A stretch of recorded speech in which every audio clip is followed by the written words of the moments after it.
ராமருக்கு பட்டாபிஷேகம்னு தீர்மானம் ஆயிடுச்சு. தசரதர் யோசிச்சார். ஏன்னா ஒரே நரைத்தது ஓர் மயிர் நற்கம்பர், ஒரே ஒரு முடி நரைச்சு போயிடுத்தான். அந்த நரைச்ச ஒரு முடி காது ஓரமா தசரதன் கிட்ட சொல்லிவிடுத்தான், நீ ரொம்ப வருஷமா ஆண்டுட்ட, பிள்ளை கிட்ட கொடுத்துரு. அதனால பிள்ளைய கூட்டு சொல்லணும். அதுக்கு முன்னாடி அந்த காலத்துல மந்திரிகளை கூட்டு கேட்டார். படிச்சவாளா இருந்த அந்த காலத்து மந்திரிகள். அதனால அவளெல்லாம் கூட்டு கேட்டார். சுவாமி, என் பிள்ளைய ராஜாவாக்கலாமா அப்படின்னார்.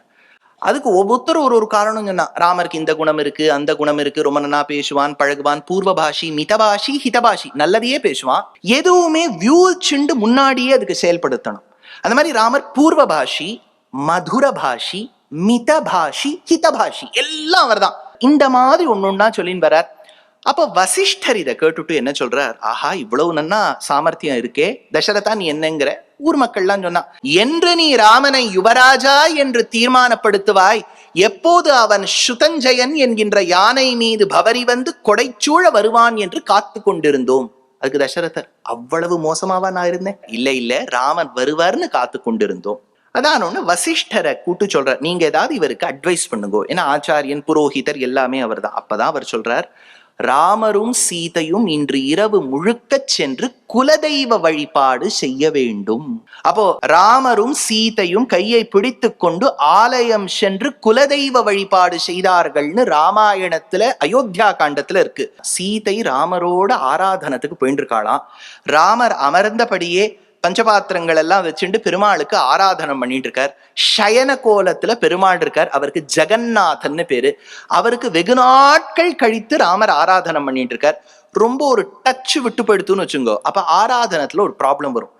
என்னன்னா, ஹாரதி இப்படி சுத்தணும், மணி இப்படி ஆட்டணும். அது பொதுவா என்ன ஆயிடும், இது இப்படி சுத்தம், இது இப்படி ஆடும்.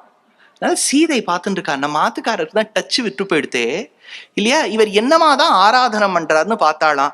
அவ்வளவு அழகா இது ஆடுறதான், இது சுத்தறதான், இது ஆடுறதான், இது சுத்தறதான், பரவாயில்லையே. அந்த ஆச்சரியத்துல கண்ணு பெருசாயிடுதான். அதனால சகபத்னியா விஷாலாட்சியா நாராயணம் உபாகமத்துன்னு வியாக்கியாத்த எடுத்தார்.